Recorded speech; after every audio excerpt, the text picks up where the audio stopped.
nosotros esta es la cuarta jornada del pensamiento proscrito. Ha explicado antes Santi los motivos. Pues hay un pensamiento que es el pensamiento único, es el pensamiento oficial, y que, como ha dicho muy bien Santi, se basa en que lo económico es el liberalismo económico. No hay otra forma de hacer economía que el mercado. No hay otra forma que eso que llaman la ortodoxia de las escuelas económicas. Luego hay un pensamiento cultural marxista que se ha ido imponiendo, que realmente nada tiene que ver con el bolchevismo militante. Es el pensamiento de la izquierda, del marxismo de la Gauche Divine, el marxismo que se lo puede permitir todo, que habla de entrega de riqueza, o sea, de distribución de la riqueza mientras ellos viven en los mejores lugares y a base el marxismo de caviar. Y después ha nacido la ideología de género. Es un proceso lógico hasta llegar a converger en la destrucción de los conceptos clásicos del hombre europeo y de cualquier hombre. Y tenemos hoy con nosotros pues, a un conferenciante brillante. Yo creo que ha despertado un interés enorme. Nos hace el honor de venir a nuestras jornadas y lo conocemos por televisión, lo hemos seguido, es un comentarista, uno de los tertulianos de Intereconomía. Yo tuve el placer de conocerlo en la universidad. Tiene una formación histórica, intelectual y filosófica que todos hemos visto, un pensamiento riguroso y una forma de exponerlo tan pedagógica que a todos nos entusiasma. Va a hablar de ideología de género, que es, como digo, pues una de las tres patas en las que ahora se vertebra ese pensamiento único. Con vosotros, Fernando Paz.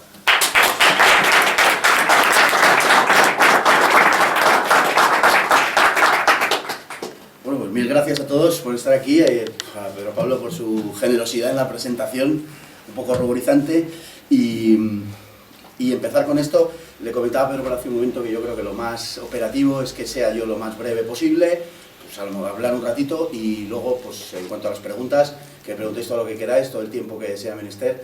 Lo digo porque si no la gente suele aburrir cuando pasamos de un determinado tiempo. Bueno, he intentado hacer un resumen lo más operativo posible y, como decía Pedro Pablo, pedagógico posible, aunque no es fácil. Los ideólogos de género normalmente dicen, y no les falta razón, que la ideología de género es algo que no existe. No existe desde el punto de vista del rigor intelectual, es verdad, es decir, no existe una sistematización de la ideología de género. Lo que hay, como corresponde con una sociedad posmoderna y por tanto fragmentada, lo que hay son retazos de ideología que confluyen a partir del origen del marxismo cultural, muy ligado precisamente a esa izquierda divina y a esa concepción del mundo fundamentalmente burguesa, capitalista en lo económico y marxista en lo cultural. Y entonces no podemos tratar la ideología de género como podemos tratar el marxismo, el liberalismo, y ni siquiera, aunque no tuviera tiempo para desarrollarse ideológicamente de forma completa, el fascismo. No es lo mismo, son cosas distintas, y por tanto la ideología de género hay que tratarla de un modo considerablemente diferente. Y además lleva aneja una serie de cuestiones, como por ejemplo, que en principio podrían parecer a lo mejor un poco inconexas, pero que no lo son y que cobran su sentido precisamente en torno a la ideología de género y al objetivo que pretenden los ideólogos de género conseguir, ¿no? Cuestiones como el infanticidio, por ejemplo, o el ecologismo, están absolutamente relacionadas, aunque aparentemente sean cosas que no tienen nada que ver, ¿no? Cuando hablo del ecologismo no hablo, lógicamente, de la necesaria o el necesario respeto al medio ambiente y todas estas cosas, sino a la ideología ecologista, el ecologismo como un ismo, ¿no? Bien, en esta última semana han sucedido algunas cosas, centrándonos ya en la ideología de género, que muestran el carácter de centralidad que va obteniendo la ideología de género, ¿no? La ideología de género procede de los márgenes de la cultura occidental, pero ha ido cada vez de forma más evidente, cooptando un espacio central, y por ejemplo, en esta semana, ese vertedero que se llaman redes sociales, han ido despellejando a un escritor bastante conocido, británico, Ian McEwan, porque se le ha ocurrido decir algo que, como en una entrevista, literalmente dice: cuando veo a una persona con pene, tiendo a pensar que se trata de un hombre. Bueno, al parecer ha cometido una herejía, en fin, digna de conducirle a la hoguera, ¿no? Literalmente lo han despellejado en las redes sociales, o sea, le han dicho de todo. Además nos hemos enterado de que la Policía Nacional ha comenzado una campaña por colegios e institutos en la que se está explicando que los malos tratos son consecuencia de una sociedad patriarcal, bueno, heteropatriarcal, como se dice ahora en frase acuñada y feliz, ¿no? La cultura heteropatriarcal y la cultura, digamos, el entorno cultural católico, ¿no? Esa es la causa de que se produzcan malos tratos. En la cuenta oficial de Twitter, en fin, la Guardia Civil ha homenajeado también al activista homosexual Shanghai Lili, recientemente fallecido, y lo ha homenajeado de forma abierta y en fin, bajo el eslogan en estos días habitual, que también fue el eslogan que se empleó el otro día en el telediario de la 1 para que la sempiterna presentadora Ana Blanco nos contase la persecución que tiene objeto en Marruecos contra la homosexualidad. Y de fondo, este mismo eslogan que utilizó el otro día la Guardia Civil, pues, en fin, mientras la señora hablaba, y el eslogan decía Stop homofobia, ¿no? Toda una declaración de principios. Bien, evidentemente nada de ello es casual. En estos días asistimos a lo que probablemente, aunque nos falte perspectiva, tampoco hace falta demasiada en este caso, pues representa la mayor conmoción seguramente cultural de la historia de la humanidad desde el siglo IV, desde que el cristianismo es consagrado primero en el Edicto de Milán con Constantino como religión permitida y después en el Edicto de Tesalónica del 380 por Teodosio, por cierto, un hispano, un emperador hispano, como religión oficial del Imperio Romano, ¿no? Desde entonces no ha habido seguramente una conmoción como a la que estamos asistiendo, ¿no? Ya no se trata en esta revolución de cambiar el ordenamiento político o económico de la sociedad, incluso de eso se puede prescindir, y vemos cómo es perfectamente compatible con las formas más extremas incluso de capitalismo y de explotación del hombre por el hombre. Las revoluciones de la modernidad, las revoluciones que surgen en la era de la cristiandad, cuando la cristiandad ya se ha roto, son revoluciones que aspiran a cambiar el ser humano, son revoluciones prometeicas, son revoluciones que tratan de traer al hombre nuevo, ¿no? Las revoluciones liberales proclaman que de lo que se trata es nada menos que de traer la felicidad al hombre. Hay declamaciones en torno a la felicidad, a un concepto que es, en definitiva, tan personal como la felicidad en las revoluciones primero americana, esa que se intenta salvar por comparación con la Revolución Francesa, bueno, pues primero en la americana y segundo en la francesa de igual manera, ¿no? La Revolución Bolchevique, en último término, tiene la misma meta: construir el hombre nuevo, emancipado de todo condicionamiento. Precisamente del marxismo surge la ideología de género, aunque incubada a partir de los años 20, solo se impone cuando cae el muro, cuando se desmantela el universo marxista, y es adoptada con enorme entusiasmo por el progresismo, porque el progresismo necesita una recreación de lo que ha sido el mundo hasta el momento, ya que la anterior, el marxismo, ahora hablaremos algo de eso, ya no es válida, ¿no? El razonamiento que lleva a ello es que la muerte del marxismo representa el fin del paradigma holístico, ¿no? Omnicomprensivo, que servía lo mismo para explicar la realización de las bifaces achelenses que la carrera espacial, ¿no? El marxismo era verdaderamente la piedra filosofal que el hombre había estado siempre buscando. Al menos eso era lo que se vendía culturalmente. Era una explicación que servía absolutamente para todo. En consecuencia, cuando eso cae, cuando lo que es la verdad con mayúsculas cae, no puede en su lugar, ya que esa verdad ha sustituido una verdad previa que era el cristianismo, ya no cabe ninguna otra verdad con mayúsculas. Lo único que cabe es, digamos, levantar el atestado de que la verdad ha muerto y de que por lo tanto no hay ninguna explicación omnicomprensiva. Lo único que hay es la recreación de la sociedad fragmentada, que es en definitiva en lo que estamos. Y eso es lo que conduce y lo que caracteriza básicamente a la posmodernidad. Bueno, llegados aquí, ¿qué es la ideología de género, ¿no?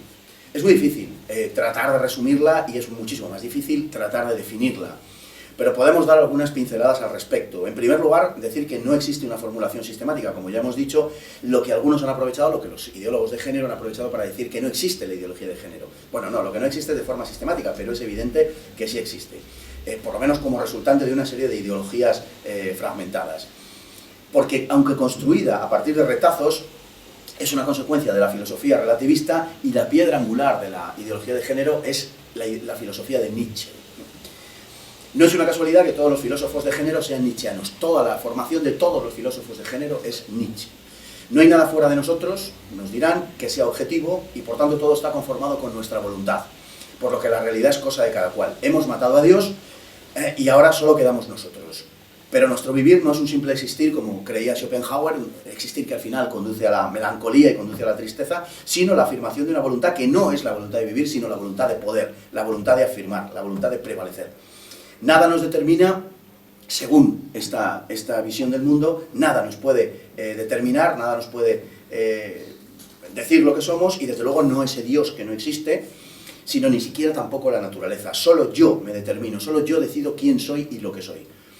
Decía Mao Zedong, un hombre responsable de la muerte de 45 millones de personas, decía: las personas como yo solo tenemos un deber, y es para con nosotros mismos. Ningún deber nos ata a los demás. Yo solo soy responsable de la realidad que conozco y en absoluto responsable de nada más. Algunos dicen que tenemos una responsabilidad ante la historia. Yo no lo creo. A mí lo único que me preocupa y que me interesa es mi propio desarrollo. Yo tengo mi deseo y actúo sobre él. No soy responsable ante nadie. Es una declaración, pese a venir de una civilización oriental, es una declaración, diríamos, nuclearmente nietzscheana y una declaración que antecede a lo que ha sido no solo en materia de identidad de género, toda la ideología de género, ¿no? Bueno, ¿todo esto en qué se traduce? Pues se traduce en que si la naturaleza me ha hecho con genitales masculinos y con el cromosoma XY, eso no me determina. Yo puedo decidir lo que soy con independencia de lo que la naturaleza me haya dicho que soy. Mi voluntad está por encima de lo que la naturaleza dictamine. Yo soy lo que quiero ser porque no hay nada objetivo que me obligue a otra cosa. El hombre y la mujer no nacen, sino que se hacen. Simone de Beauvoir insistirá en que la mujer, en esa frase una y otra vez, dirá: la mujer no nace, sino que se hace. La mujer es una construcción social y, por tanto, hombres y mujeres nacen asexuados. Nacen con un sexo puramente fisiológico, pero no con una condición sexual propia. En el proceso de deconstrucción social, la ideología de género propugna que no existen ni el sexo ni la diferencia sexual como realidades innatas al ser humano. Solo existen géneros, es decir, roles adquiridos, productos de una determinada práctica social, atribuidos y distribuidos por la sociedad a los individuos. Para cambiar tales roles, la ideología de género ha declarado una batalla sin cuartel a la institución familiar, que considera el último bastión de resistencia en su programa de ingeniería social. La familia es, para esta izquierda, desde Engels, el origen de todas las taras del ser humano. Especialmente el papel del varón, que en la doctrina de la ideología de género, y como enseña Engels desde el comienzo, el papel del varón enseña el respeto, es la fuente de respeto, es la fuente de la figura de Dios, la recreación de la figura de Dios, de la que el padre sería reflejo, es la idea del amor a la patria, del amor a la propia identidad y de la heterosexualidad. El indisimulado ataque al varón que estamos viviendo es un asunto del que todo el mundo tenemos idea y que todo el mundo está percibiendo, pero del que nadie habla, porque es una especie de sumum de la incorrección política, la reivindicación de la figura del varón, tiene un porqué y esa es la razón, digamos, de la erosión del papel del varón. Junto al de la familia, otros temas colaterales coadyuvan a conformar el panorama en que se desenvuelve la ideología de género, ¿no? Los malos tratos, el infanticidio, el feminismo, que son una y la misma cosa, pues todos son utilizados con idéntico fin. Por eso hemos visto en nuestros días Noruega, que apareció en los medios hace poco, en Facebook públicamente, y luego ha aparecido en diversos medios, una chica noruega que se considera gato, que dice que ella es un gato y se está implantando bigotes y va por la calle con una cola de gato o algo parecido. No sé si la cola será real, supongo que no, porque no se puede hacer daño a los animales, pues será, en fin, un disfraz o algo semejante. Pero ella dice que es gato y que, naturalmente, de acuerdo al desarrollo lógico de la ideología de género, pues esta chica es gato. Pero si ella cree que es gato, no hay ninguna realidad objetiva que le obligue a ser otra cosa diferente a lo que es.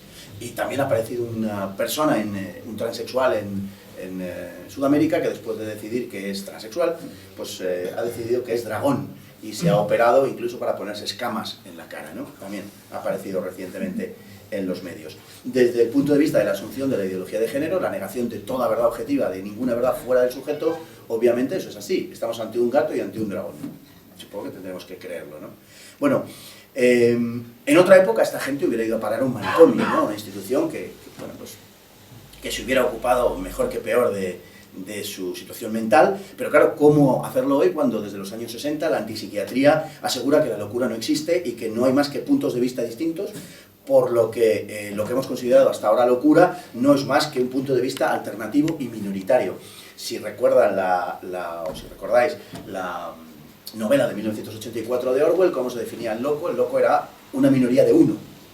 Orwell insiste una y otra vez en ese asunto, ¿no? Bueno, la aspiración primordial de la ideología de género es completar un proyecto de ingeniería social, esto es disolver los vínculos naturales que forman el tejido social como primera instancia, matar el organicismo.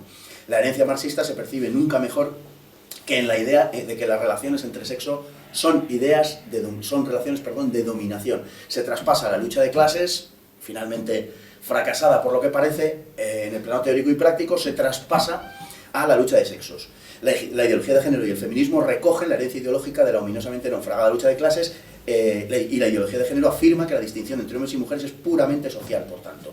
Bien, el ser humano es una construcción cultural que se erige sobre una realidad natural que le precede, es decir, hay una biología que nos determina evidentemente en lo que somos, desde el punto de vista de la normalidad psicológica y mental. Y esto para el marxismo cultural y esto para la ideología de género, digamos que es el punto primero, el alfa, el punto primero en el que empiezan la negación filosófica, ¿no? Hay pruebas más que sobradas, además de la evidencia, digamos, que tenemos ante nuestros ojos, pero hay pruebas más que sobradas de que esto no es así, de que la cultura y la civilización se han desarrollado sobre realidades biológicas preexistentes, sobre una objetividad biológica. La cultura no se crea, como sostienen ellos, no se crea de una forma arbitraria o aleatoria, ni muchísimo menos, ¿no? Bueno, en su enloquecido imaginario, la realidad no es más que una construcción puramente subjetiva, que cada cual puede proyectar desde las fibras más íntimas de su propia voluntad. En todo caso, cuando colisionan realidad y voluntad, recordemos aquella frase de Lenin que decía peor para la realidad. Bueno, pues verdaderamente estamos en eso. Hay una serie de personajes, de gente que no es excesivamente conocida, algunos sí, supongo que evidentemente en este sala donde estamos la gente sí lo conoce, pero si salimos a la calle probablemente nadie ha oído hablar o muy poca gente ha oído hablar de ninguna de estas personas de las que vamos a hablar ahora, y las cito y traigo sus casos a colación porque son los ideólogos de género, y para contrastar con las doctrinas, con las filosofías que parecen tan efectivamente alocadas, pues vamos a seguir su biografía para darnos cuenta de quiénes son esta gente. Por ejemplo, en España hay una ideóloga de género importante que es Amalia Valcárcel, que tuvo cargos en la comunidad autónoma asturiana relacionados con la educación a mediados de los 90, es una mujer mayor, que hizo su tesis doctoral también sobre Nietzsche y que habla del derecho al mal. Las mujeres deben renegar de la dulzura y deben reivindicar su derecho al mal. Toda su evolución y todo su desarrollo filosófico gira en torno a esta idea, ¿no? Claro, así no es raro que esta gente, pues que los ideólogos de género tengan lo que llaman, como decía antes, el rechazo de la dulzura, que termina desembocando en aquello que Bataille decía del erotismo, que lejos de ser una expresión de amor, era una expresión de puro odio, ¿no? Bien, si hablamos de liberación sexual, tenemos que empezar a citar a Wilhelm Reich, por ejemplo, ¿no? Wilhelm Reich tiene un libro muy conocido, que es la psicología de masas del fascismo, donde trata desde el punto de vista de la psicología post-freudiana el ascenso del nazismo en los términos en los que más o menos estamos hablando ahora, ¿no? Las expresiones del fascismo, y más concretamente del nazismo, porque habría que añadirle ahí el componente racial, esas expresiones serían expresiones incubadas en el seno de la familia. Wilhelm Reich insiste una y otra vez en esto, adquirió en su época una gran reputación por razones de tipo psicosexual y también por el análisis que hizo del nacionalsocialismo, un análisis, en mi opinión, absolutamente errado, aunque pueda tener algunos puntos de verdad, porque normalmente las mentiras que estamos más dispuestos a creer son aquellas que contienen elementos de verdad, claro. Bueno, Wilhelm Reich era un hombre que comenzó siendo muy jovencito, cometiendo actos de bestialismo, de zoofilia. Era un masturbador compulsivo, desde una época muy pequeña llamó extraordinariamente la atención en su familia, porque con apenas 6-7 años se dedicaba de forma compulsiva a este tipo de cosas, cuando verdaderamente, a esas edades, no está hecha la persona. Pues él ya tenía un fuerte componente masturbador, automasturbador, valga la expresión. Bien, Reich desarrolló un particular odio a la familia como proyección de una angustia que sentía él por la suya. Su madre se había suicidado a causa de la revelación de que había tenido una relación con un chico de 13 años, la madre. Y el padre se había enterado porque el propio Wilhelm Reich, siendo pequeño, se lo había contado al padre. De tal modo que la madre... Siempre hay un drama psicológico detrás de todas estas historias, verdaderamente, ¿no? Nació de ahí un trauma insuperable que en una transferencia de culpabilidad a su padre cuajó en un ardor antipatriarcal, ¿no? Y toda su obra sería una obra antipatriarcal. Lógicamente todo lo que tiene que ver con esa idea, con la idea de lo que es la idea de la justicia, lo que hemos entendido siempre por las ideas de la justicia, la idea de la patria, todo ese tipo de cosas, por supuesto Dios ni hablar, claro, fueron el objeto de su furia y de su odio verdaderamente terrible, ¿no? Fue expulsado del Partido Comunista Alemán, al que pertenecía desde el año 1930, marchó a vivir a Estados Unidos, donde en la década de los 50 perpetró, por cierto, un fraude masivo en sus clínicas, y terminó en la cárcel, y un fraude masivo porque este hombre podía estar un poco loco, o bastante loco, pero idiota no era, y utilizaba sus clínicas para, por medio de las llamadas terapias sexuales, someter a todo tipo de abusos a las mujeres, hasta que las mujeres se dieron cuenta de que aquello no era más que un cuento de camino para tener acceso fácil a mujeres pues, con problemas psicológicos, que eran las que acudían allí, porque de otra manera no se entendía que acudieran a este tipo de clínicas, ¿no? Wilhelm Reich es una de las piezas esenciales en la composición filosófica de la ideología de género. Otro de los principales actores de este asunto fue Alfred Kinsey. Alfred Kinsey es sistemáticamente citado por todos los progres como algo, digamos, como palabra de Dios en este tema, ¿no? Es otra persona que cometió un fraude absoluto, un fraude brutal en las estadísticas que hizo, las estadísticas de tipo sexual, para demostrar que la inmensa mayor parte de la población realmente es como, sufre de una perversión irrefrenable, ¿no? Y elaboró sus encuestas entre la población carcelaria, cosa que no dijo. El Universo, a la hora de elaborar la encuesta, era la población carcelaria. Claro, lógicamente la población carcelaria, digamos que afortunadamente no es una población representativa del conjunto de la sociedad, sino que normalmente de forma cultural y de forma psicológica pues se corresponde con los márgenes de la sociedad. Bueno, él, sin decir qué universo había utilizado para sus estadísticas, utilizó esta población. Naturalmente dio que el 30 y tantos % de la población es homosexual, el 25% pederasta, el no sé qué, o sea, una absoluta locura. Bueno, a pesar de eso, el pensamiento dominante en este terreno del progresismo sigue una y otra vez citando a Alfred Kinsey como si no hubiera pasado nada. Se le demostró públicamente la falsedad de lo que estaba escribiendo, pero evidentemente una verdad no les va a estropear un titular, ¿no? Bueno, Kinsey y su esposa construyeron una utopía sexual en la Universidad de Indiana, en la que junto a numerosos profesores progresistas dieron suelta a todo tipo de perversiones, algunas que desde luego no voy a describir porque son extremadamente desagradables, incluso en nuestro tiempo, incluso sabiendo que aquí no hay nadie seguramente particularmente inocente o en edad infantil, aún así nos sacudiría probablemente, ¿no? Pero en fin, todo tipo de perversiones, prácticas extremas de sadomasoquismo, con graves daños para los genitales, etc. En fin, en poco tiempo la homosexualidad se extendió a todo el círculo en torno a Kinsey y más tarde, pues en busca de novedades suficientemente estimulantes, pues derivaron en una pedofilia activa, ¿no? Kinsey utilizaba métodos, como digo, clamorosamente fraudulentos, porque lo que quería era demostrar que la sociedad en realidad era pervertida y que lo que había sucedido era que se había sobreimpuesto una especie de estructura, de sobreestructura, que hacía que la gente no pudiera ser libre y por tanto feliz. No olvidemos también una cosa que a modo de paréntesis hay que señalar, y es el tratamiento que en aquella época se daba a la homosexualidad. La homosexualidad se consideraba una desviación grave y se llegó a afirmar, por ejemplo, toda la psiquiatría soviética, pero no solo la soviética, la progresista de Europa Occidental también, que existía una identidad entre homosexualidad y fascismo. Las dos cosas eran la expresión del odio al diferente, la expresión del odio a aquel que discrepaba, aquel que era distinto de la mayoría, y por tanto Gorky llegó a escribir: acabad con los homosexuales y acabaréis con el fascismo. Por tanto, el fascismo y la homosexualidad eran desviaciones gravísimas con las que se podía acabar con tratamiento psicológico. Luego aparece la Escuela de Frankfurt, y la Escuela de Frankfurt lo que hace es invertir los términos, y lo que dice es: no, lo que es patológico no es la homosexualidad, lo que es patológico son los valores patriarcales.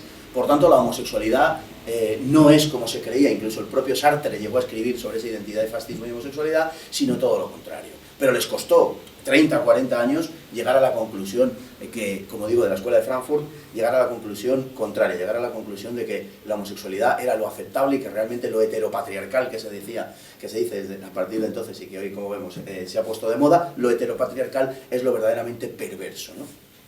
Bien, de los de después de la Segunda Guerra Mundial, podemos destacar unos cuantos ideólogos de género que forman la base de lo que, porque estos son como los santos patronos de toda esta historia, ¿no? Pero los que realmente hoy son citados con, digamos, muchas veces sin citarlos personalmente, pero sí sus frases y sus ideas. Pues uno de los primeros es Georges Bataille, que fuera francés, admirador del Marqués de Sade, que estudiaba para cura. Él era católico en origen y quiso hacerse sacerdote. Sin embargo, terminó concluyendo que sus iglesias eran los burdeles de París, ¿no? Este fue el primer paso, literalmente, escribió acerca de esto, ¿no? Bataille fue mucho más allá, terminó siendo partidario del satanismo orgiástico, propagó las bondades de los sacrificios humanos rituales, escribió sobre ello, fundó una sociedad secreta, Acefal, sin cabeza, se llamaba, que estaba destinado a llevar a cabo este tipo de actos y de cortes de cabeza, vamos, de decapitaciones. Curiosamente, no faltó gente, él pidió voluntarios para llevar a cabo este tipo de sexo ritual, orgiástico satánico, y curiosamente no faltaron voluntarios que se ofrecieran a ser sacrificados. Lo que faltó fue gente dispuesta a realizar el sacrificio, porque te conducía a la cárcel, claro, pero no faltó gente que se ofreciera a esto. Es verdaderamente asombroso esta historia. Bueno, Bataille es el teórico del erotismo narcisista basado en la consideración de que el hombre soberano es un asesino en potencia. Por tanto, el sadismo sexual es la consecuencia más depurada de la sexualidad. Para el feminismo radical y los teóricos de género, Bataille representa la inserción del olvidado tema del placer en la lucha de clases. A través de Bataille, la ideología de género considera que el placer en realidad es equivalente a la transgresión. Como es de suponer, sobre el estado mental de Bataille se han vertido todo tipo de opiniones, ¿no? Hay en su momento una controversia grande en Francia, porque además era un tipo pues, absolutamente estrafalario, ¿no? En su proceder cotidiano. Uno de los autores más reputados entre todos los ideólogos de género, quizá el que más de todos, admirador de Bataille, por cierto, aunque lo superó con creces, fue Michel Foucault, quien también reclamaba una filiación espiritual con el Marqués de Sade y con Nietzsche, ¿no? Igual que en otros casos su tesis doctoral versaba sobre Nietzsche. Era un homosexual obseso y creó, pues toda su obra es extraordinariamente dependiente de su biografía. Se puede seguir y se puede reconstruir su biografía a través de su obra de una forma indubitable, ¿no?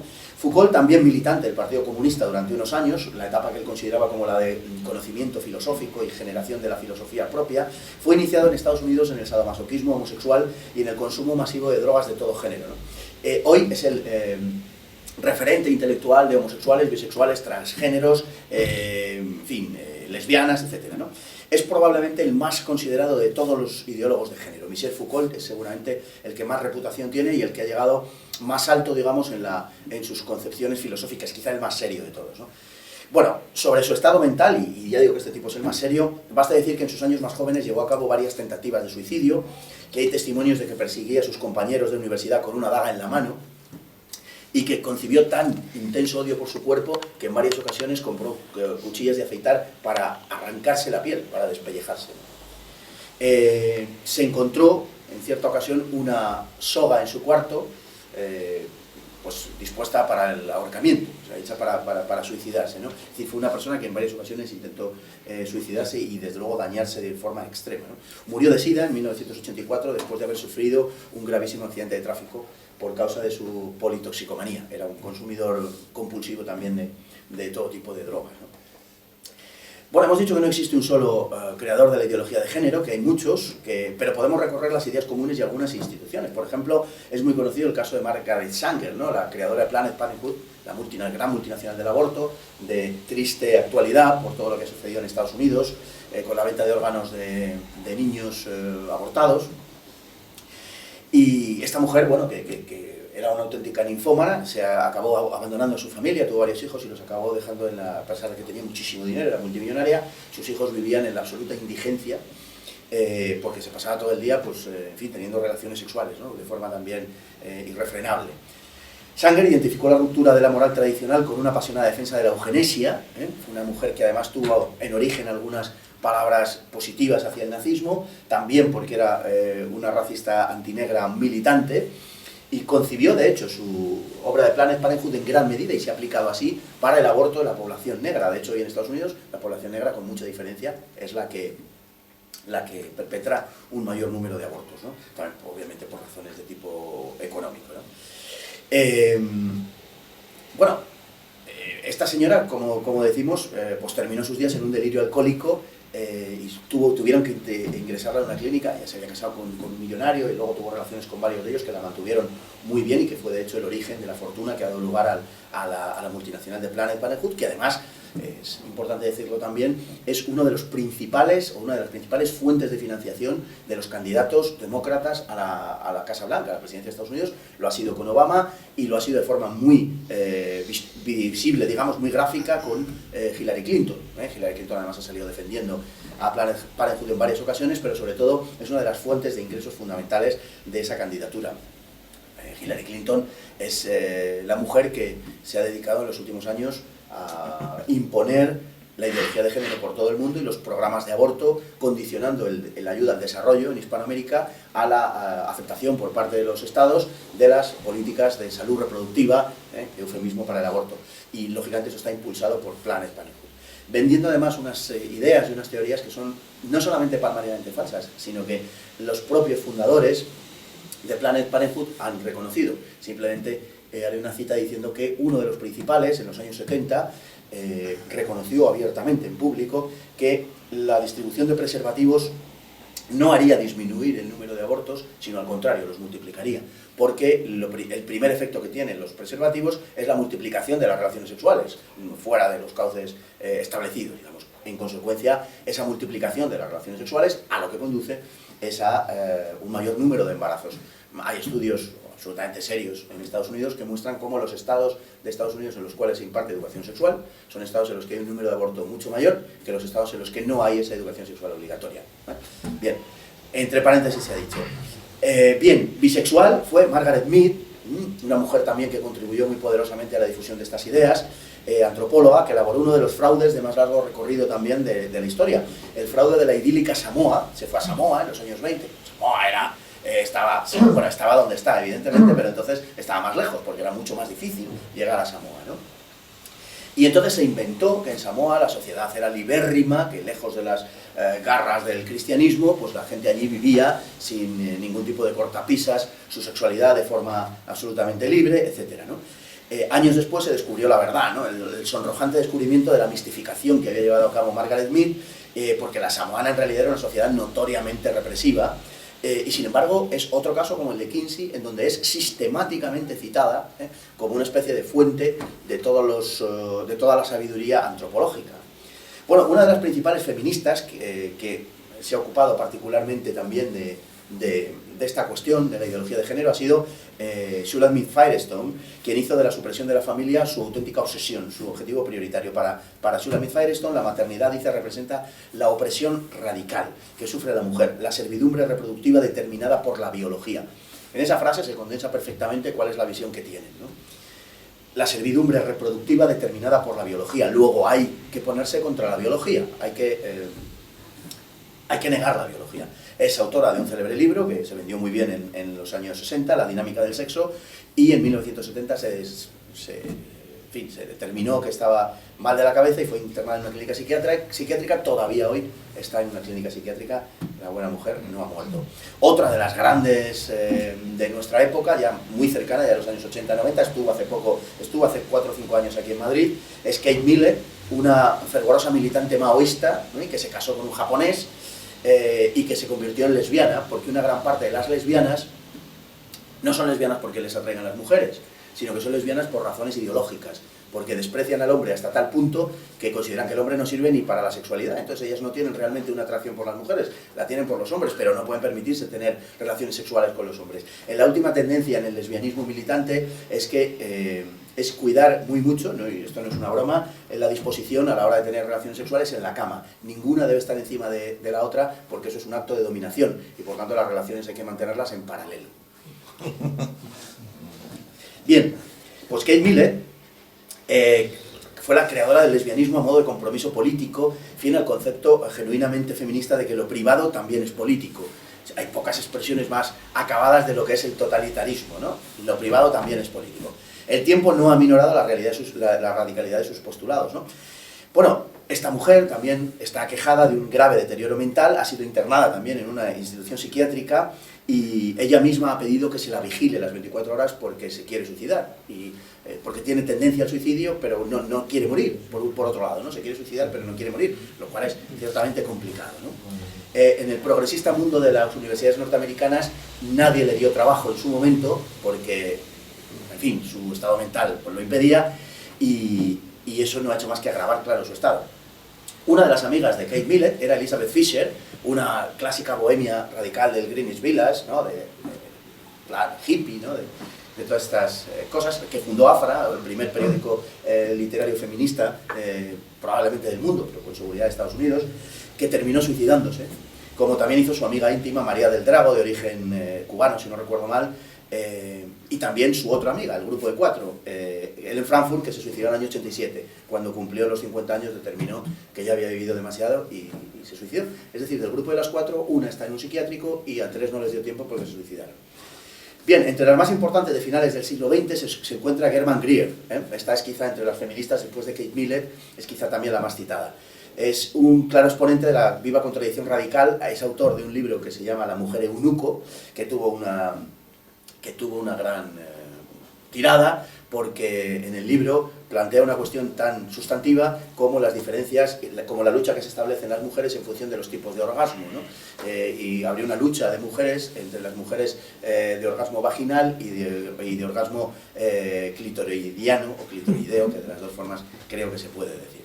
Bien, Greer ha dado un giro en los últimos años, ha terminado abominando del feminismo e incluso ahora se muestra partidaria de la castidad y hasta de la familia, aunque dice que las familias, lógicamente, hay que aceptarlas en toda su extensión, porque de hecho ya se ha casado con un transexual.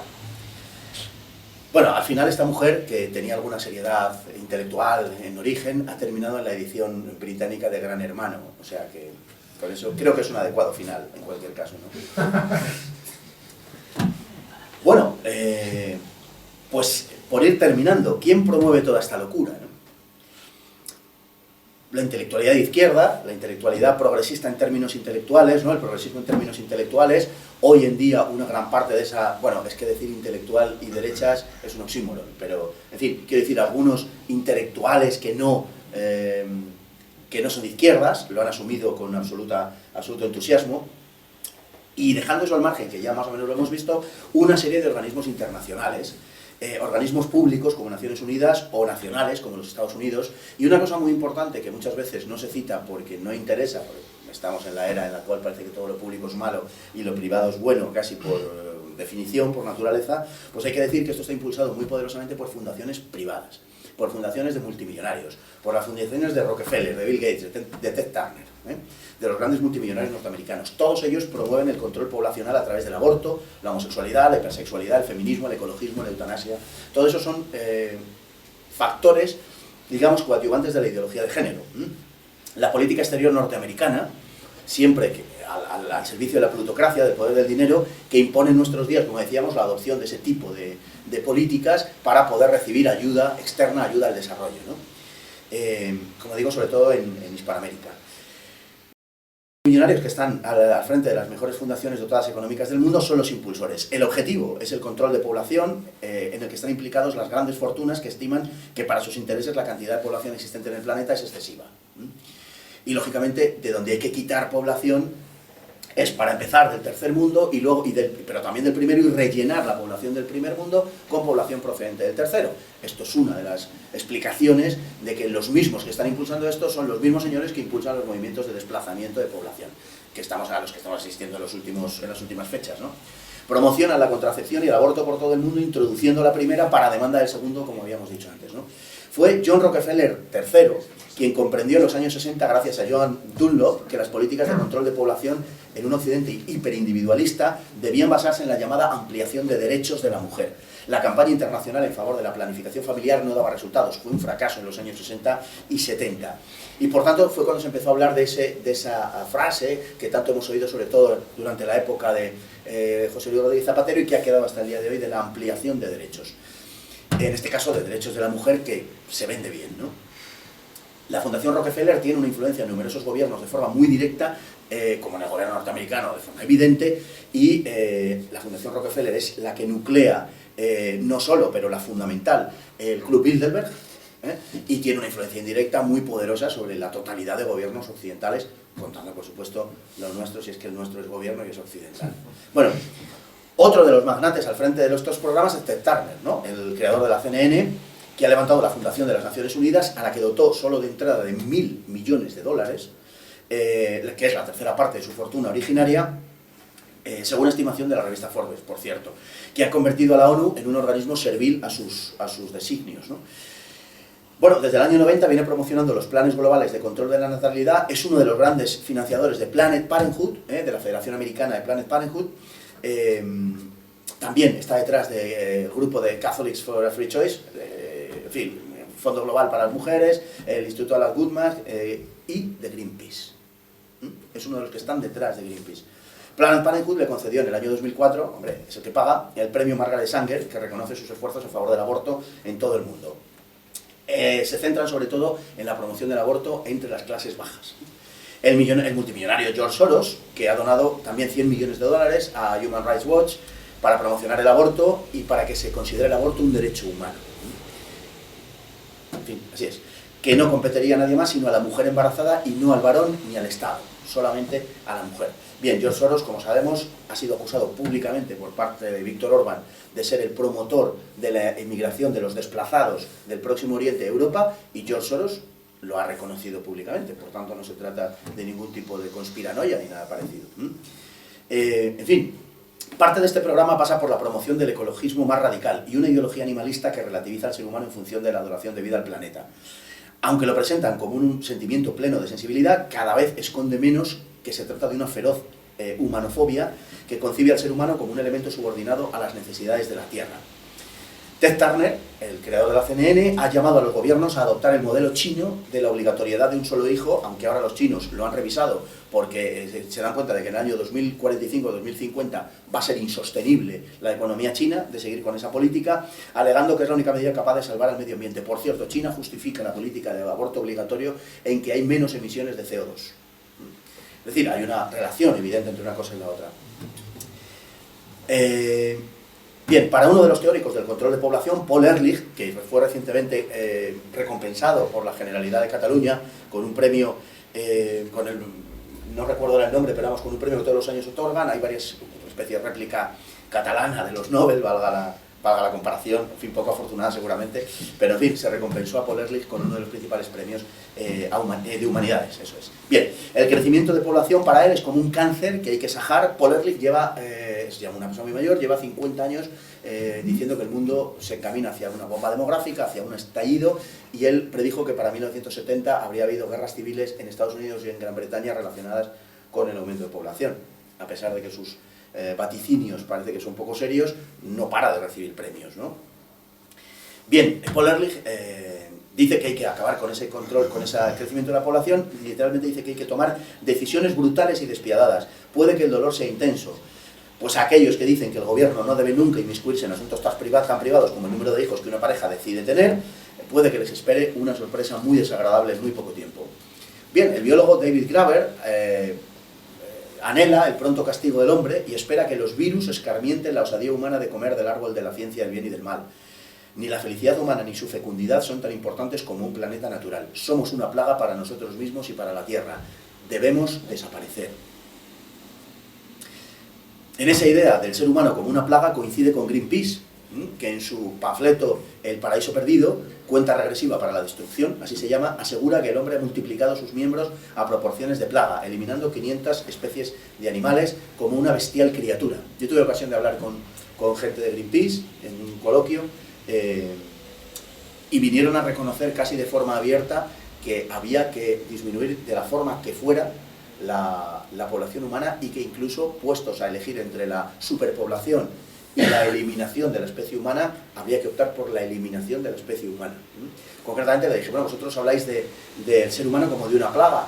Yo os preguntaría que qué se hace con las plagas, ¿no? Se las extermina, ¿no? Y no lo negaron. Dieron todo tipo de circunloquios para no reconocer lo que era obvio, pero al final, con la boca pequeña, acabaron reconociendo que, como les digo, puestos a elegir entre una cosa y la otra, era deseable la extinción del ser humano para que el planeta pudiera existir, pudiera seguir adelante, ¿no? Bien, Bill McKibben, en The End of Nature, el final de la naturaleza, cita a John Muir, que resume el sentimiento que le embarga pensando en los cocodrilos devoradores de hombres, ¿no? Es una frase que él ha acuñado y que suele citar con profusión. Dice, refiriéndose a los saurios, y la relación con los seres humanos, dice: honorables representantes de las grandes y antiguos saurios que poblaron la tierra, ojalá disfrutéis por muchos siglos entre los nenúfares de vuestras cacerías. Benditos seáis ahora y siempre con un buen pedazo de carne humana aterrorizada en la boca como golosina. Bien, pues estos son los sujetos que conforman la ideología de género, algunos de ellos solo, claro, la ideología de género y las ideologías aledañas que la hacen posible, ¿no? Estamos en plena revolución, una revolución en marcha, una revolución que pretende desandar el camino de 2000 años, una revolución que Chesterton vislumbró hace casi un siglo, cuando auguró que no tardaría en proclamarse, decía Chesterton, una nueva religión que a la vez que exaltase la lujuria, prohibiese la fecundidad. Y esto es una frase de Chesterton en los años 20, hace casi 100 años que dijo esto. Para terminar, en fin, recordemos una reflexión de Nietzsche acerca del papel que su filosofía habría de desempeñar un día en el mundo, ¿no? Dice, alguna vez irá unido mi nombre al recuerdo de algo gigantesco, de una crisis como jamás la ha habido en la Tierra, al recuerdo de la más profunda colisión de conciencia, de una decisión tomada mediante un conjuro contra todo lo que hasta ese momento se había creído, contra todo lo que hasta ese momento se había exigido, contra todo lo que se había santificado.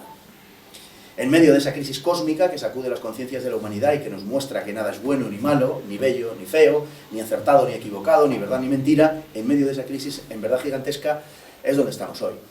Con toda probabilidad, aunque es verdad que siempre con una necesaria prudencia, pero con toda probabilidad podemos afirmar que la historia del hombre nunca había alcanzado un punto tal de degradación. Que estamos ante la última revolución, no ya la del hombre contra Dios, sino contra la naturaleza. Y no contra la naturaleza en abstracto o contra una naturaleza ajena, sino contra la suya propia. Pues muchas gracias.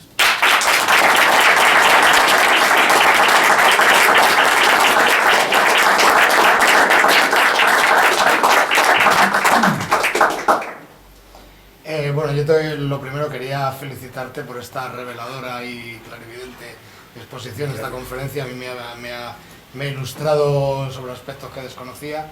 Yo quería preguntarte, ¿cuál es el estado de la cuestión en Israel?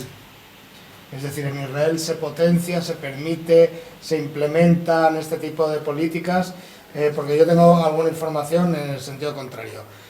Y luego, evidentemente, yo creo que está muy pertinente la asociación de este tipo de políticas con vistas a acabar con el elemento vigorizante de la sociedad occidental, que es un poco la que más ha perpetrado políticas tendentes a crear una sociedad homogénea, y es ella la que hay que debilitar en base a traer elementos de otras partes. Por lo tanto, es donde más eficaz es la política de género, es en Occidente, y de suerte que si eres homosexual medras más en ciertas, por ejemplo en la televisión, en la moda, en el cine, y si no lo eres probablemente no triunfes.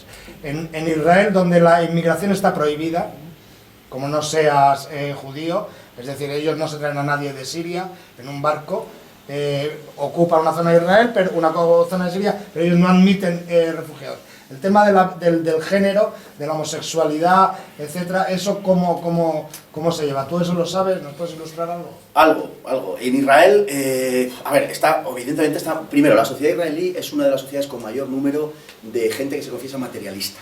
O sea, es una sociedad donde la profesión de fe judía, el judío ortodoxo, en este momento no está bien visto en absoluto, por obvias razones, porque el Estado de Israel es la culminación de un proceso sionista y de un proceso, por tanto, que ha deificado el Estado. El judío ortodoxo se siente muy a disgusto con eso, están exentos de pagar impuestos, lo cual a su vez genera una enorme controversia en el país y una cierta animosidad contra ellos, como es natural. Bueno, y todo este tipo de cosas tiene una contestación muy fuerte en la sociedad israelí. Ha ido a menos, están en un estadio muy anterior al nuestro, por decirlo así. Es decir, ellos han cuidado determinadas cosas y, por ejemplo, sí se han dado casos de reconocimiento de homosexualidad, de reconocimiento de transexualidad. Hace no mucho, públicamente, apareció una cantante transexual israelí. Ahora, Israel es un país en pie de guerra. Sí, es un país en pie de guerra. Y es un país que sabe que su supervivencia depende de que le empujen al mar.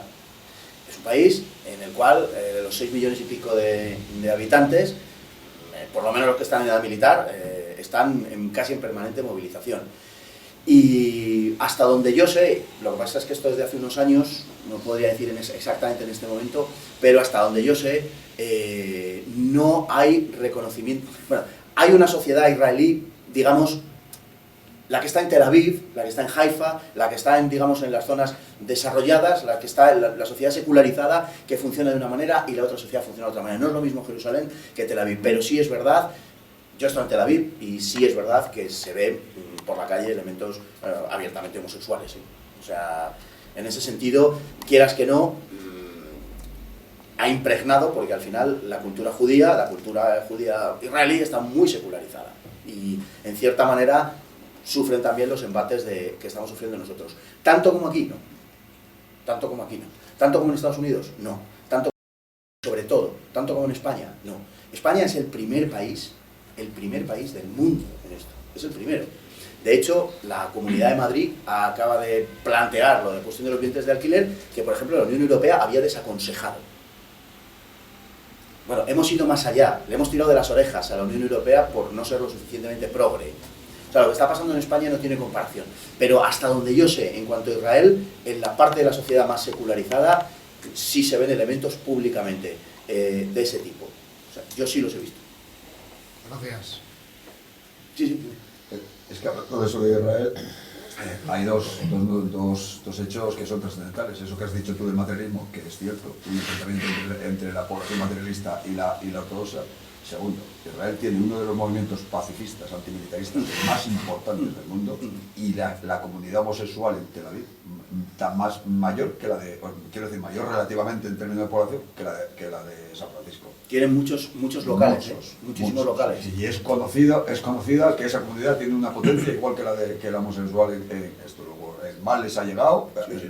Quien lo haya diseñado ese mal, a ellos les ha llegado. Segundo, yo quería preguntarte, ¿qué frente a esa revolución que es del hombre, primero es contra Dios y ahora contra la naturaleza y contra el propio hombre, sobre qué fundamentos, sobre qué principios habría que luchar para combatirlo, para un rearme moral de la sociedad occidental? Hombre, yo creo que vamos a ver, es que mi visión no es muy positiva, para ser sinceros. Es decir, yo creo que estamos en un proceso muy acelerado de decadencia, creo que la civilización occidental está en su última etapa, creo que las formas políticas, filosóficas, económicas que ha adoptado son las propias de una sociedad profundamente decadente y por tanto yo creo que hay un rearme moral generalizado que necesariamente tiene que contar con los elementos que han constituido Europa, porque no podemos pensar en una resurrección estrictamente nacional, sino que tiene que ser nacional, sí, patriótica por supuesto, pero contando con quienes también son nacionales y patriotas en Europa, porque de otra manera es imposible,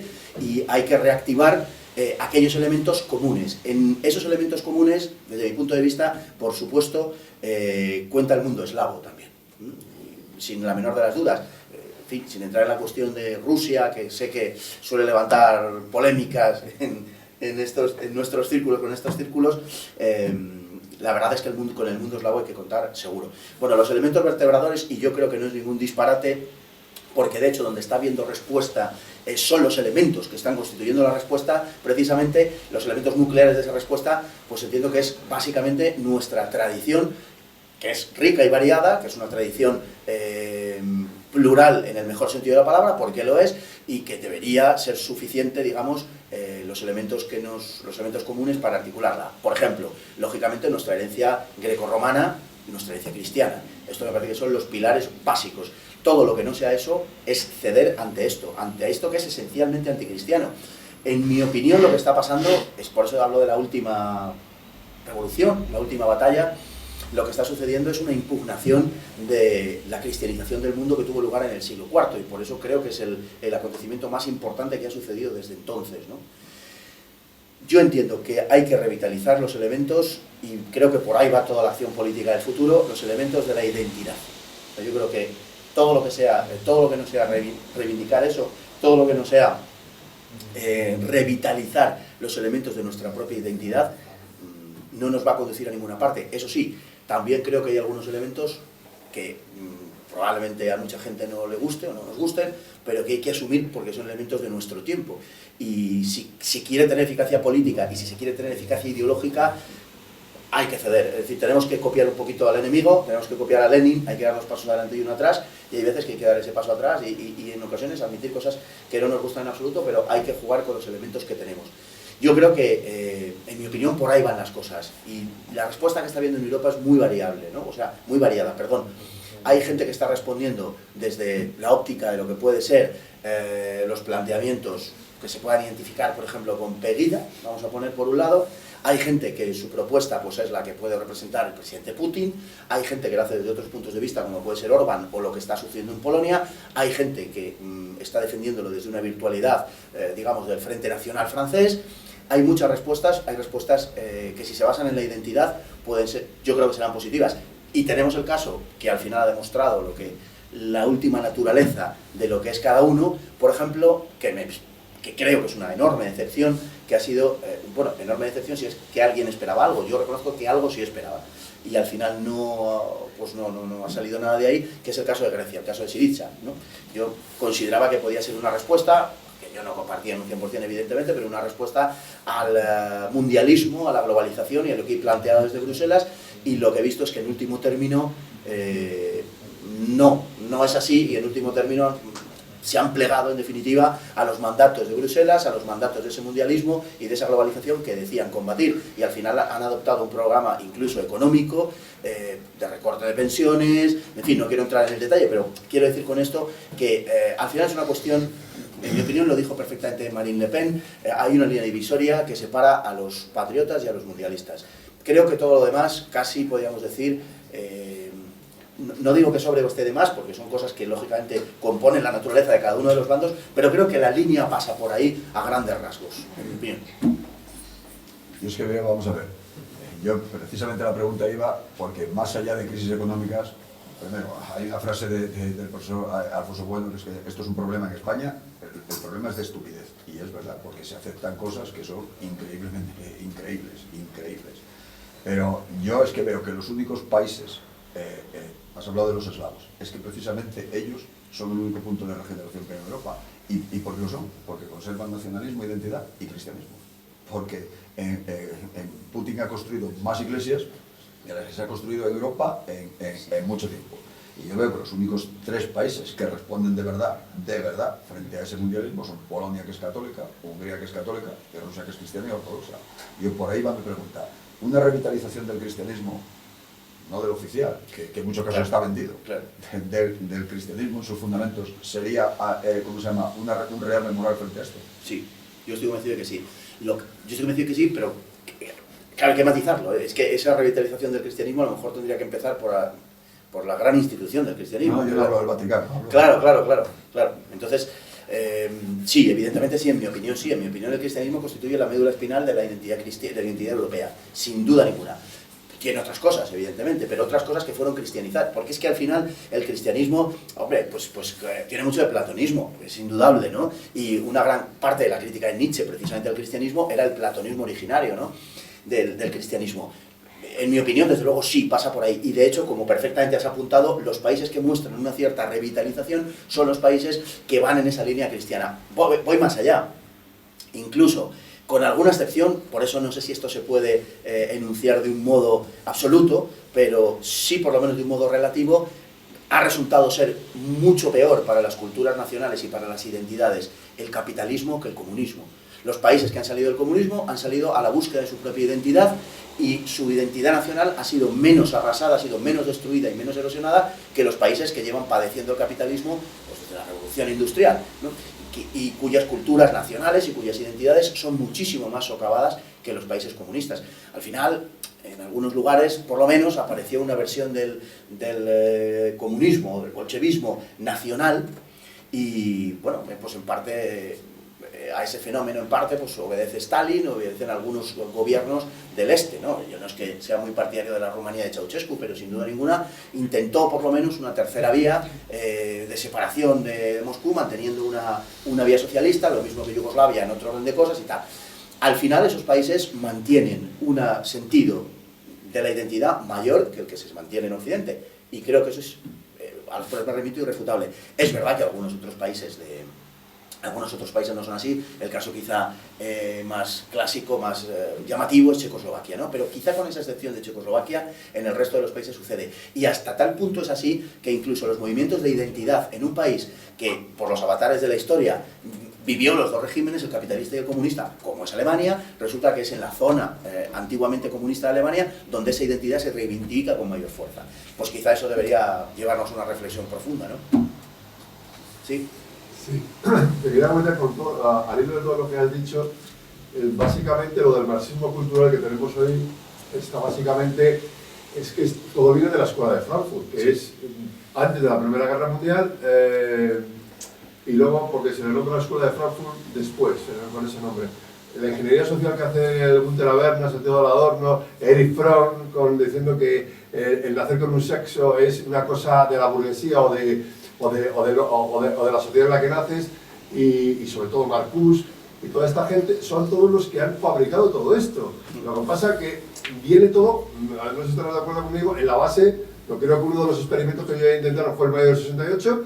Entonces, ellos, ¿en qué se basan? En que lo que habían fabricado en Rusia era porque había unas diferencias sociales enormes entre la clase trabajadora y el poder que ellos querían derribar, pero en Europa eso ya no sucedía, porque la burguesía y las clases obreras ya no eran tan bajas como en los otros. Entonces, se tienen que inventar otra cosa. ¿Y qué se inventan? Pues hay que inventarse todo esto, la ideología de género y todo este tipo de argumentaciones, el movimiento homosexual, el movimiento feminista, los separatismos locales en donde interesa. ¿Por qué? Y de hecho, los nuevos obreros para ellos, ¿qué son? Los inmigrantes. Son el nuevo proletariado al que tienen ellos que absorber.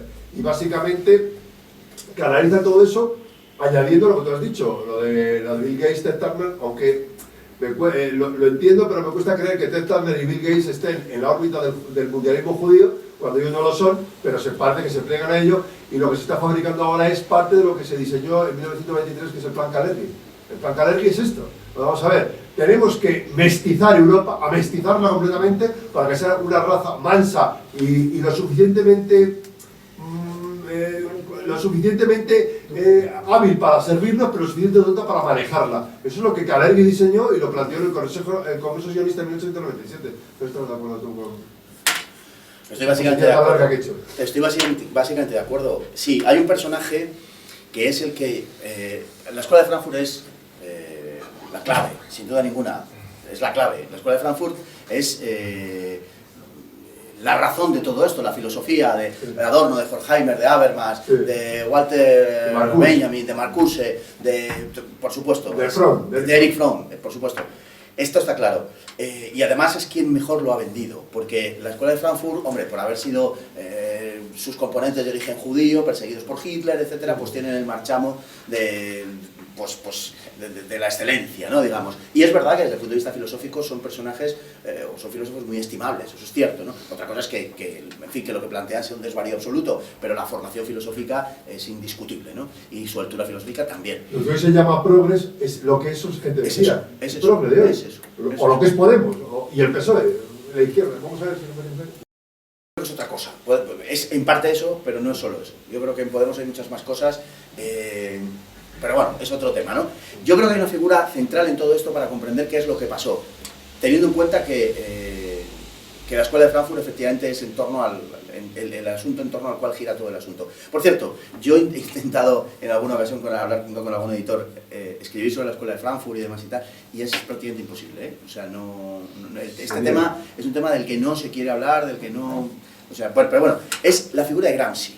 Sí, claro, el creador del Partido Comunista Italiano. Claro, Gramsci se da cuenta, primero, de que el mundo ha cambiado, de que el marxismo que Marx conoció fue un marxismo, el capitalismo que Marx conoció fue un capitalismo pues, de imagen casi estereotipada, ¿no? El judío metiendo las monedas en un calcetín por la noche a la luz de un candil, ¿no? Digo, coño, no, ya, en fin, Bernstein, Kautsky y tal, ya cambian el marxismo y dicen, no, esto no es así, Marx se equivocó en cuanto a que lo que se ha producido no es un movimiento, digamos, de crecimiento del proletariado, que cada vez tiene menos medios de producción o ninguno, mientras que los que tienen medios de producción cada vez son menos y tal, pero tienen más medios de producción. No, esto no sucede así porque aparece el capitalismo popular, la sociedad por acciones, las clases medias, la protección del Estado, sobre todo en Alemania, tal, bueno. Entonces se dan cuenta de que por ahí no se va. ¿Cuál es la naturaleza última del comunismo, del marxismo? ¿Su naturaleza última cuál es? ¿La justicia social? No, evidentemente no. Hay un artículo, si me vais a permitir, de José Antonio Primo de Rivera, que se llama El bolcheviquismo, conforme se me decía entonces en la época, ¿no? Está publicado en ABC, el 31 de julio, creo recordar, de 1935. En ese artículo José Antonio da las claves de lo que realmente es el comunismo, es el marxismo. Dice, el bolcheviquismo podrá renunciar a todo, podrá renunciar a la colectivización, eso no importa. Eso no tiene ninguna importancia para ellos. A lo que jamás podrá renunciar a todo lo que plantea políticamente. A lo que jamás renunciará es a la concepción material del mundo. Ese es el núcleo del comunismo, ese es el núcleo del marxismo. ¿De qué se dio cuenta Gramsci? Gramsci dijo, vamos a ver, nosotros qué es lo que queremos, crear el hombre nuevo, mutar la naturaleza del hombre. Y para eso lo vamos a hacer a través de una revolución socialista que se va a apropiar, mediante las fases conocidas, dictadura del proletariado, medios de producción, socialismo y luego comunismo, vamos a cambiar al hombre. Ese es el modo, esa es la forma, ese es el camino por el cual lo que vamos a conseguir, lo que vamos a realizar, lo que vamos a obtener es una revolución antropológica, que es el objetivo del marxismo. Pero Gramsci se da cuenta de que no, dice, no hace falta. Dice, no hay por qué socializar los medios de producción, ya llegaremos a eso, pero lo fundamental para cambiar al hombre no es apropiarse siquiera de los medios de producción. Decía, no me deis legiones proletarias, dadme a los maestros. Dadme a los maestros, dadme a los profesores, dadme a los publicistas, dadme a la gente que crea la opinión pública. Cambio la cultura.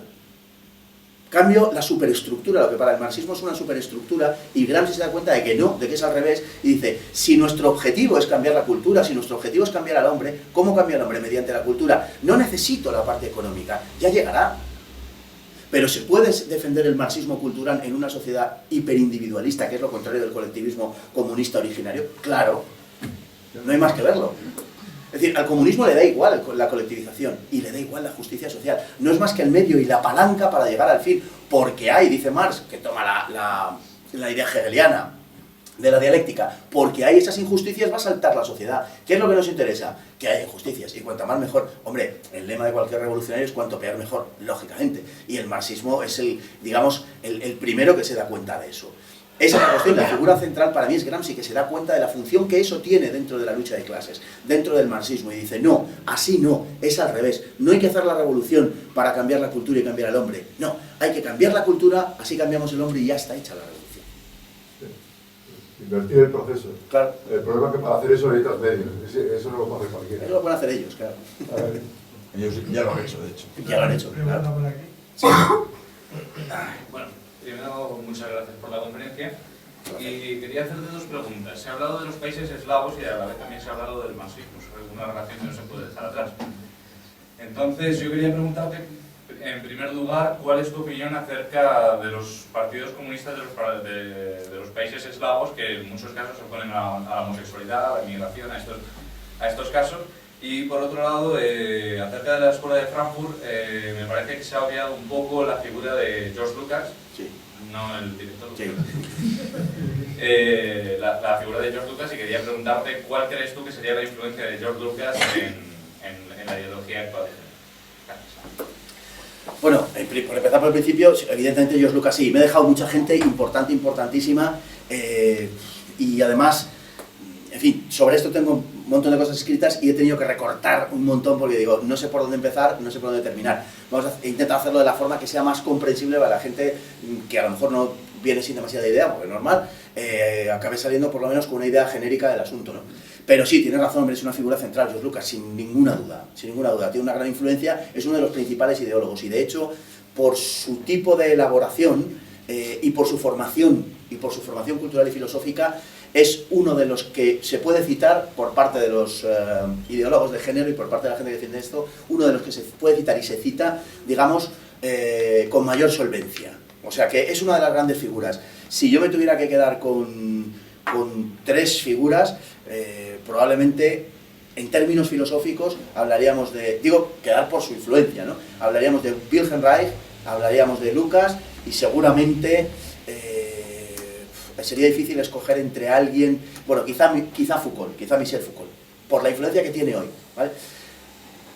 Y luego, en cuanto a lo de los comunistas en el este de Europa, bueno, hay muchos partidos comunistas que son fuertemente patrióticos, los hay.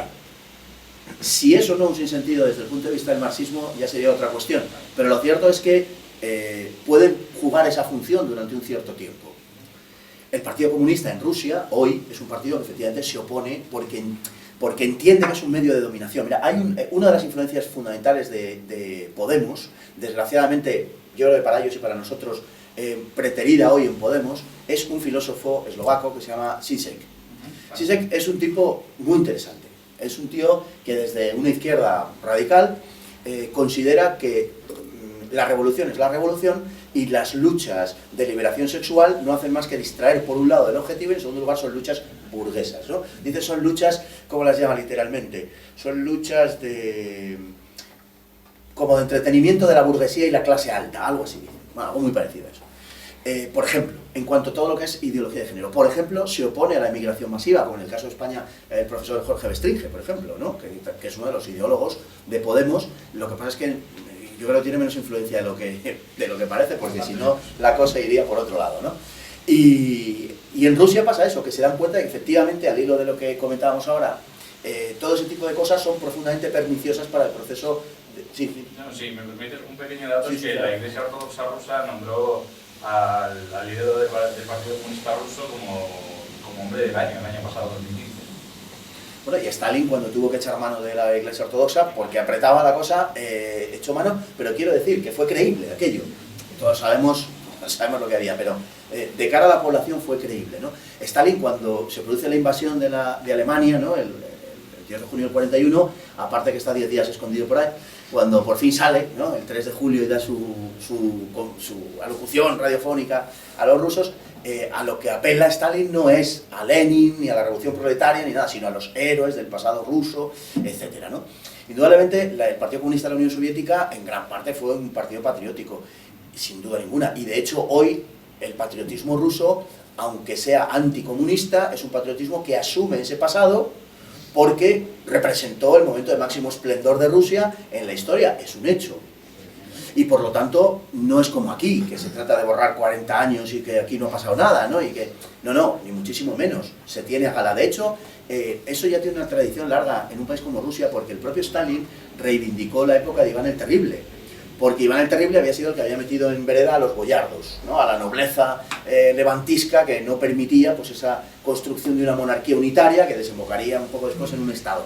Bueno, eso se celebra en Rusia, digamos, como una etapa hacia la modernización de Rusia y por tanto hacia el crecimiento y la aparición, el surgimiento del poderío ruso. En Rusia, por resumirlo muy mucho, siempre ha habido dos almas, digamos, una muy eslavófila y otra europeísta, ¿no? Lo que puede representar San Petersburgo, luego fue Leningrado, que es una vocación mucho más hacia Europa, etcétera, y la Rusia de Moscú. Y siempre ha habido, de hecho el estalinismo sospechaba permanentemente de todo lo que tuviera que ver con Leningrado, ¿no? A Leningrado la trató muy mal Stalin.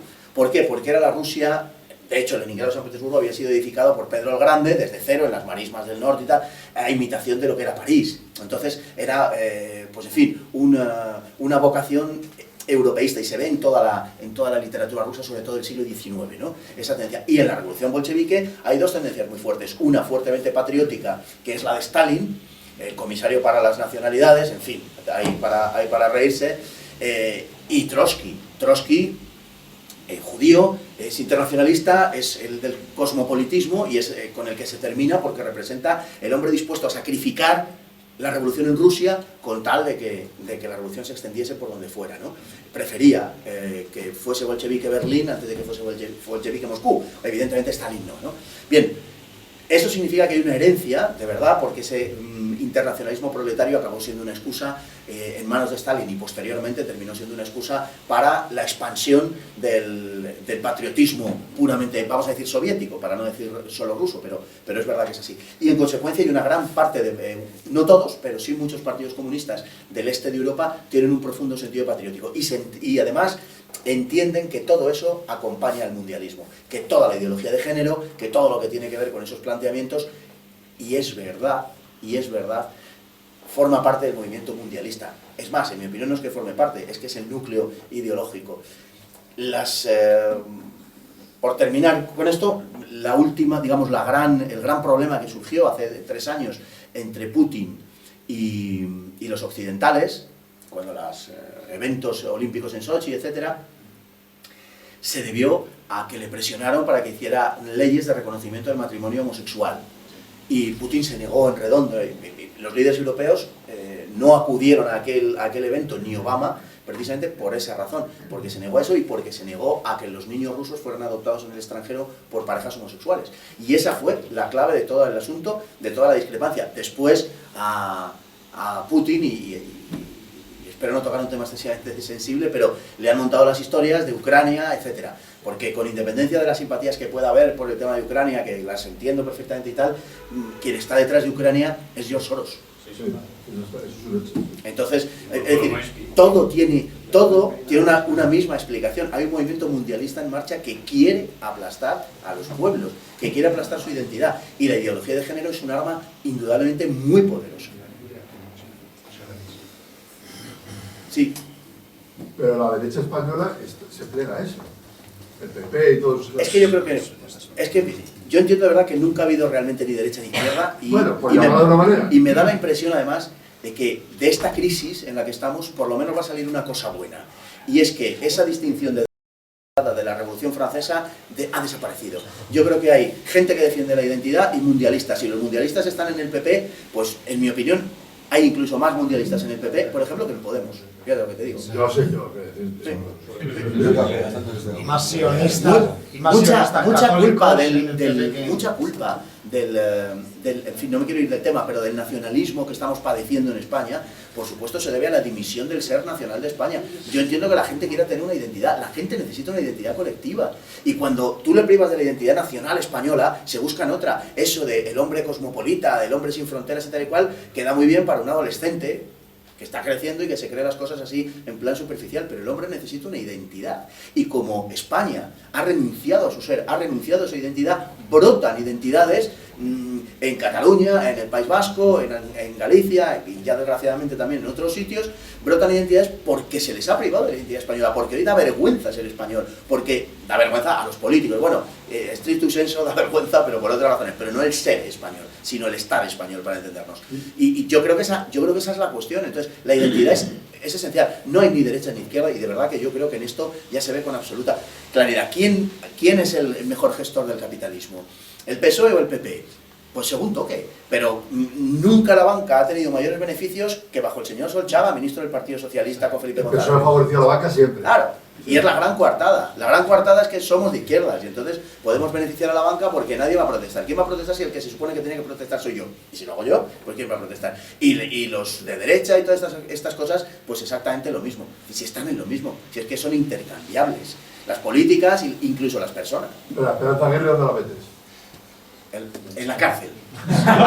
Pero ideológicamente, porque ella defiende un poquito los valores tradicionales españoles, pero luego cuando estaba aquí el presidente de Qatar, que me acuerdo perfectamente, salió en Telemadrid con la mujer del presidente de Qatar en un colegio de Alcobendas y dice, mire, aquí tenemos gente de muchos países del mundo, somos un país multicultural. Yo lo vi en Telemadrid perfectamente con sus palabras. Esperanza Aguirre es una persona, es liberal. Y sí, yo ya lo reconoce. Es pro-británica y sí. Es una persona, ha acudido con asiduidad a las reuniones de Bilderberg. Sí.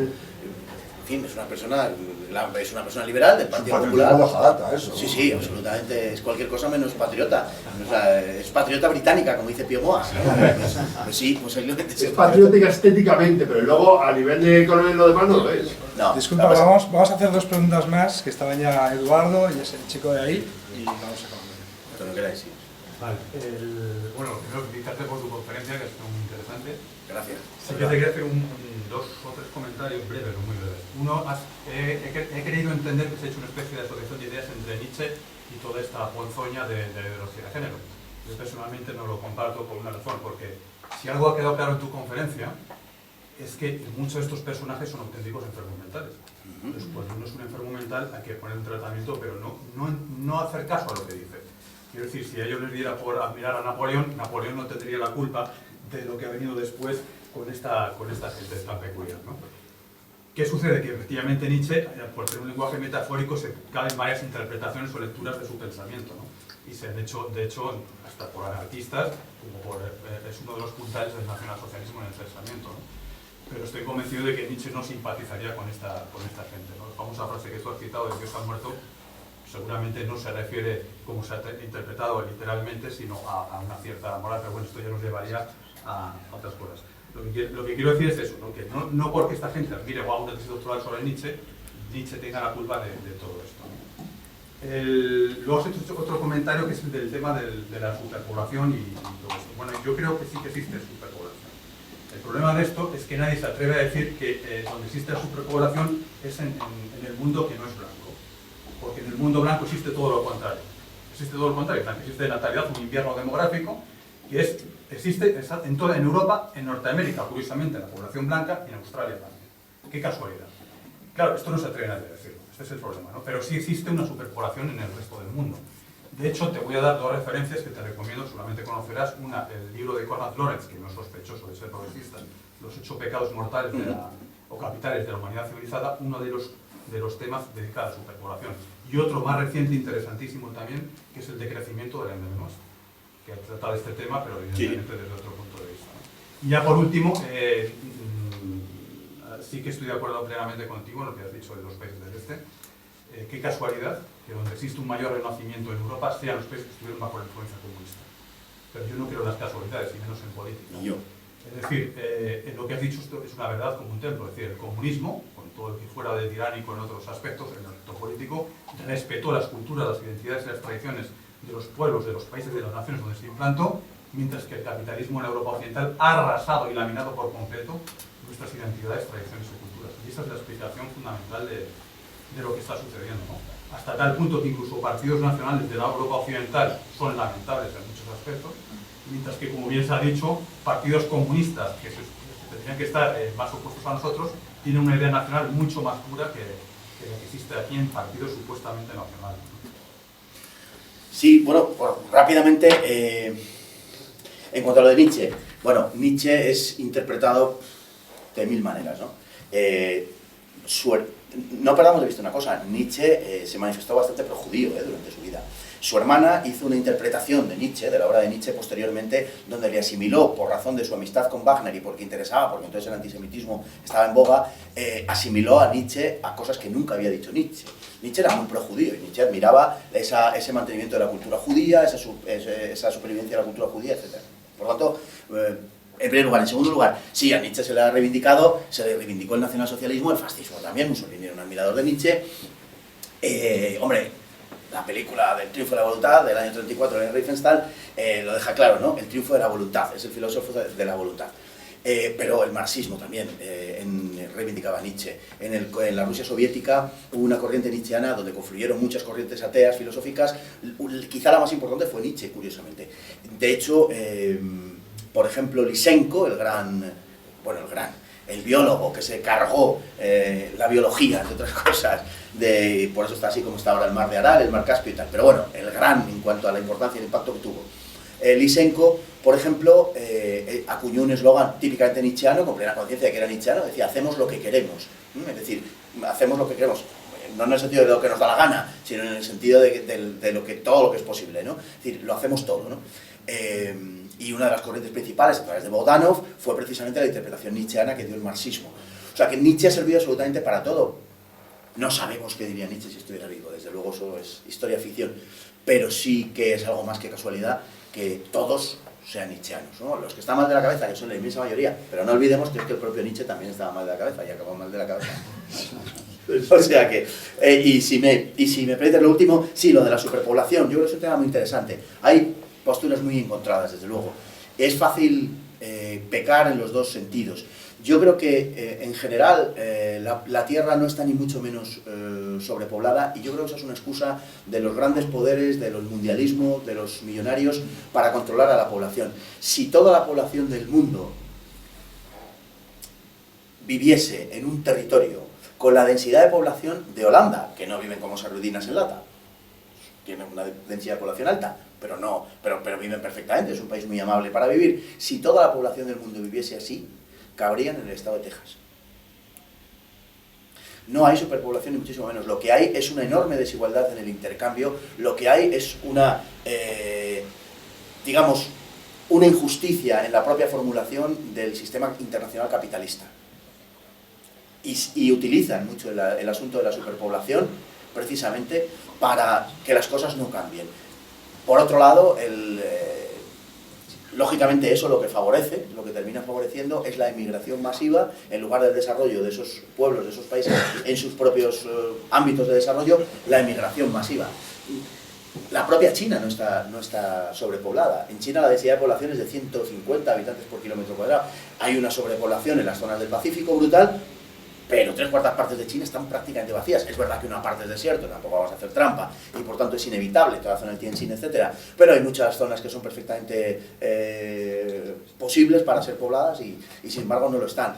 Yo creo que hay sitios enteros, Australia, por ejemplo, ¿no? Hay sitios donde la densidad de población es extremadamente baja y son sitios muy desarrollados. Yo creo que el mundo puede sostener una población muchísimo mayor a la que se sostiene ahora, y creo que el problema básico es un problema que no lo vamos a solucionar desde luego a corto plazo, pero creo que es un problema de injusticia del propio sistema.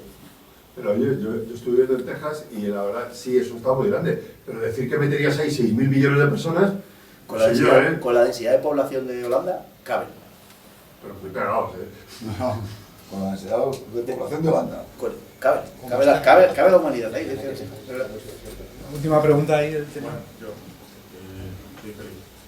Mira, te quería preguntar acerca de si la conferencia de Cairo fue en último término, la que ha empezado a organizar todo esto de la ideología de género. Porque sí que estamos hablando de los prolegómenos, yo me estaba acordando también de algo del pensamiento de Rousseau. Es decir, yo sé que esto viene de muy atrás, de hecho creo que el luteranismo también tiene mucho que ver en todo esto. Pero bueno, en el fondo es poner al hombre en el lugar de Dios y a Dios eliminarlo completamente. Entonces, quería preguntarte acerca de la conferencia de Cairo y si hubo algún intento antes de esta conferencia de Cairo bueno, pues para implementar en los países el tema de la ideología de género. Y luego también aparte el tema de China. Porque claro, China es un territorio que sí, hasta 1976 fue gobernado por Mao, pero China es un poco, digamos, es una cuestión un poco aparte en cuanto que China, aunque sí que se sumó a las tesis bueno, pues que se fueron manteniendo a partir de los años 50 y 60 de bueno, pues, políticas, sobre todo de eliminación de población antes de que naciera, todo el tema de abortos, etcétera, que lógicamente Mao implementó porque le interesaba, o sea, es decir, poner al yo del líder de la región, como era Mao, y sustituirlo por lo que podía ser bueno, pues, un pensamiento tradicional, budista o taoísta que tenían en parte de China, pues la duda que me surgía es si justo después de la muerte de Mao esto se ha implementado, bueno, pues en relación también con la conferencia de Cairo, o esto ya venía de atrás. Me estoy refiriendo específicamente al tema de la ideología. Bueno, China, vamos a ver, contra lo que la gente se cree, que China es un país, pues poco más o menos que todos los chinos son filósofos, y gente muy desprendida de la realidad y tal, es exactamente lo contrario. Es un país, es una cultura extraordinariamente pragmática. Y está la célebre frase que muchos recordarán de cuando vino de China, que dijo aquello de gato negro, gato blanco, da lo mismo da si caza ratones, ¿no? Bueno, pues es muy gráfico en su descripción de lo que son los chinos y de lo que es la cultura china. Hasta la muerte de Mao Zedong, ¿qué hizo esencialmente en esta cuestión? Transformar un país agrario en industrial, que era su objetivo. Un país rural en urbano. ¿Por qué procedimiento? Pues por procedimiento de acabar con la población. Lo había hecho Stalin en Ucrania. Se carga 5 o 6 millones de personas porque dice, a ver, necesito transformar el país con enorme rapidez y tengo que invertir la relación que hay entre el campesinado y el proletariado. ¿Cómo lo hago? El proletariado no crece lo suficientemente rápido, pues me cargo al campesinado y entonces la relación pues cambia. Bien, es lo que hizo Mao Zedong. Oficialmente hoy, en el gran salto adelante, el Estado chino actual reconoce 38 millones de muertos. 38. Luego viene en fin, las 100 flores y luego la revolución cultural. Bueno, en la revolución cultural, que empieza el año 66, en mayo del 66, y por tanto es anterior a la Revolución Francesa, a la Revolución de mayo del 68, la Revolución de Francia, de París, es cuando uno estudia la Revolución Cultural se da cuenta de una manera absolutamente sorprendente de que lo que proponía, aquella locura que proponía la Revolución Cultural es lo que está pasando hoy, en Occidente. Por ejemplo, en materia educativa. Pero te diría casi que paso a paso, o sea, calcado, ¿no? La política de Mao fue una política destinada a hacer de... La política de Mao está destinada a una cosa, a hacer de China una gran potencia, y además él quería, suena a locos, pero quería invadir Estados Unidos. Es decir, él hacía los juegos de guerra y todos los días consultaba, todos los días, es una exageración, pero todos los meses consultaba el crecimiento de la población, cuánto se estimaba que había crecido la población en China, etc. Y su divertimento favorito era simular desembarcos en la costa norteamericana del Pacífico. No sé por qué extraña fijación quería él en San Francisco, siempre en San Francisco. Bueno, pues en San Francisco. Y para Mao la población, lógicamente, era población proletaria, población urbana, población industrial, era el signo más visible del poder del Estado. Y por tanto, las políticas cambiaron después de los años 70, básicamente. Después de los años 70, China camina hacia un modelo de desarrollo completamente distinto, completamente diferente, y retomando lo del gato blanco y gato negro, lo que hace es adoptar el sistema que sea más útil. ¿Qué es lo más útil? Una economía capitalista y un partido único, partido comunista, que se puede llamar comunista, se puede llamar como queramos, porque da lo mismo, ¿no? Eso es lo que está pasando hoy en China, y eso presupone, por cuestiones de desarrollo y por cuestiones de equilibrio, que hay que tener un control de la población. La población se ha descontrolado y en consecuencia no puede crecer de forma ilimitada. Entonces se le pone a la población china, se le ponen límites al crecimiento. Eso, claro que está acompañado de las conferencias del Cairo y de Pekín. Claro, por supuesto. Son los primeros pasos que se dan en todo lo que tiene que ver con ideología de género, con la extensión de los derechos de salud reproductiva y el control de la población. Por eso hay que, digamos, que contextualizarlo, integrar todo en una sola cosa, porque es una sola cosa. Al final, todo esto a donde conduce es al control de la población. Esa es la clave. La clave final es esa, es control de la población. Y las conferencias del Cairo y de Pekín, por supuesto que han ido en este sentido. Lógicamente ya acabamos y no tenemos tiempo, pero la mayor parte de los filósofos de género reconocen que esto desembocará en la supresión de la sexualidad. Bueno, ya están con el sexo con robots y toda esta historia. Están ya hablando para... La sexualidad, a través de la hipersexualización, la sexualidad desaparecerá. La disociación, el primer paso es la disociación de la reproducción y la sexualidad. Y eso es solo el comienzo de un camino que conducirá a la abolición de la sexualidad, aunque parezca hoy casi un chiste, pues lo es, como en la novela de Orwell, ¿no? Pues esto es lo que decía Chester, que se ha repetido. Sí, eso es. Y aparte de eso también lo decía el Papa San Juan Pablo II, lo de la cultura de la muerte. Eso es. Referencia a que estamos dirigidos hacia la nada. O sea, en el fondo todo esto va a acabar en la nada, en un nihilismo absoluto, ¿no? ¿Qué se promueve? La esterilidad. Hay una auténtica pasión, hay una auténtica pulsión hacia la muerte a través de la esterilidad. Todo lo que se está promoviendo en Occidente tiene que ver con la muerte, con esa cultura de la muerte a la que citabas ahora, y con la esterilidad. Destrucción de la familia, destrucción de los matrimonios, facilidades para destruirlo a través del divorcio, homosexualidad, el hipersexualismo con la disociación de la sexualidad y la reproducción, anticoncepción absolutamente generalizada, etc. Es decir, todo camina hacia la esterilidad. Qui prodest.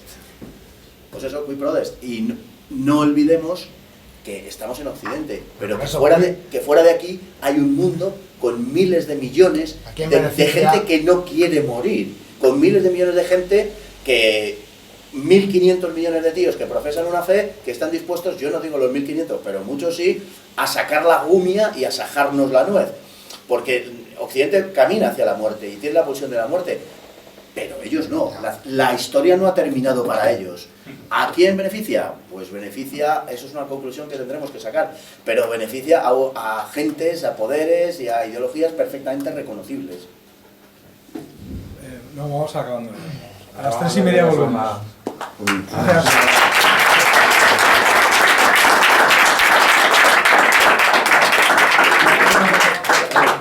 Gracias. Habíamos pensado en bajar a comprar pan y eso para hacer bocadillos, que si alguien quiere decir. Ahora sí. Muy buena conferencia, Pedro Pablo.